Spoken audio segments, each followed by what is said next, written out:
The television turned on by itself. That was the first lie.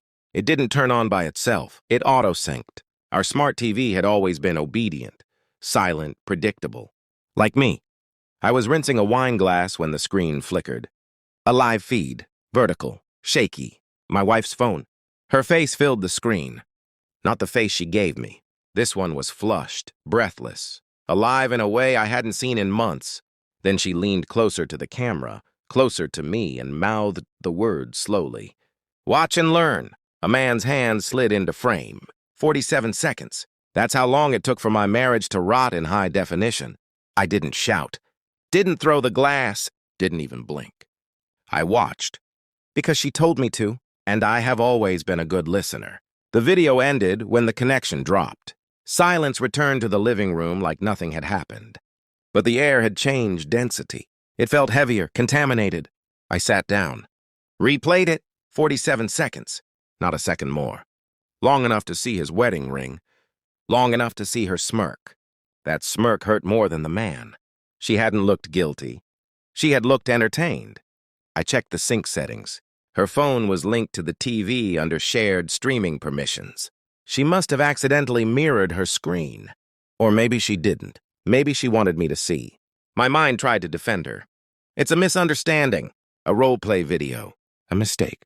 But my body already knew. The calm spreading through my chest wasn't shock. It was calculation. She came home 2 hours later. Hair slightly disheveled. Smile practiced. Long day? She asked. I studied her the way a surgeon studies a scan. Productive, I replied. She kissed my cheek. The same lips that had formed watch and learn.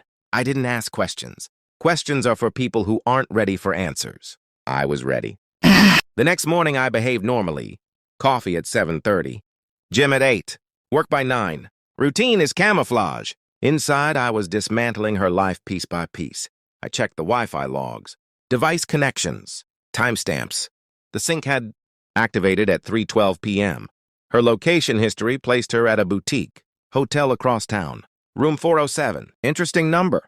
I purchased a body camera that afternoon. Not for confrontation.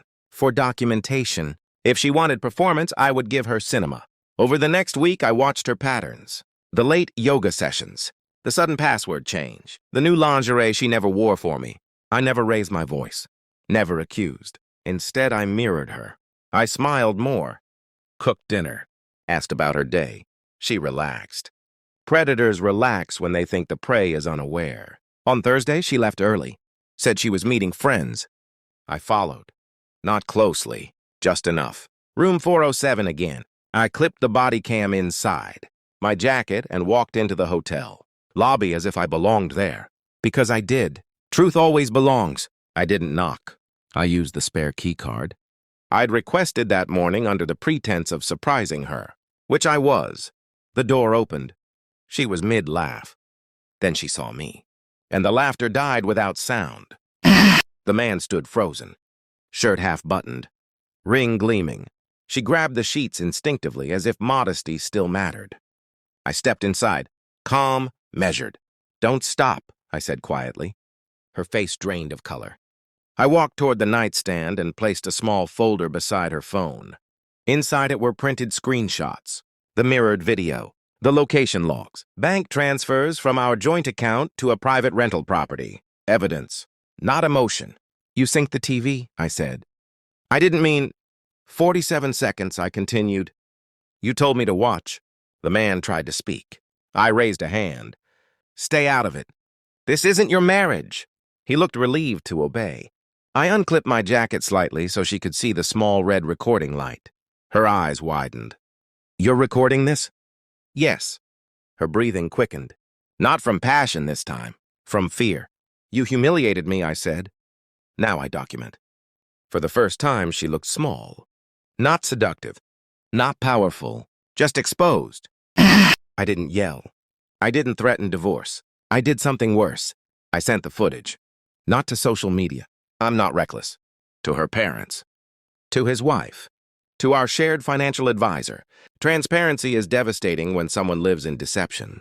By the time she reached home that evening, her phone was exploding. Calls, messages, consequences. She tried to scream at me. How could you do this? I looked at her steadily. You told me to watch. Silence. Then panic. My parents won't let this go. Neither will his wife. Her knees buckled slightly as she sat down. You destroyed everything. No, I corrected softly. I recorded what you destroyed. She stared at me as if seeing a stranger. Maybe she was, because the man who would have begged was gone, replaced by someone precise, controlled, finished. The divorce papers were filed within a week. Clean, efficient, financially airtight. I kept the house. She kept the shame. Months later, my phone rang repeatedly during Thanksgiving. 71 missed calls from my daughter-in-law. If you want to join Thanksgiving, come wash the dishes. She had once shouted at me over the phone. I had replied, enjoy.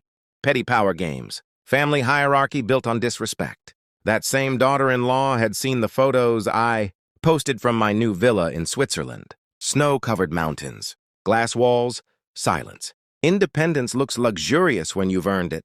Her calls weren't about family. They were about access. Money has gravity. It pulls opportunists back into orbit. I didn't answer. Because I don't respond to noise. I respond to intention. My wife thought 47 seconds would break me. Instead, they clarified me. Pain is information. Betrayal is illumination. The television hasn't auto-synced since.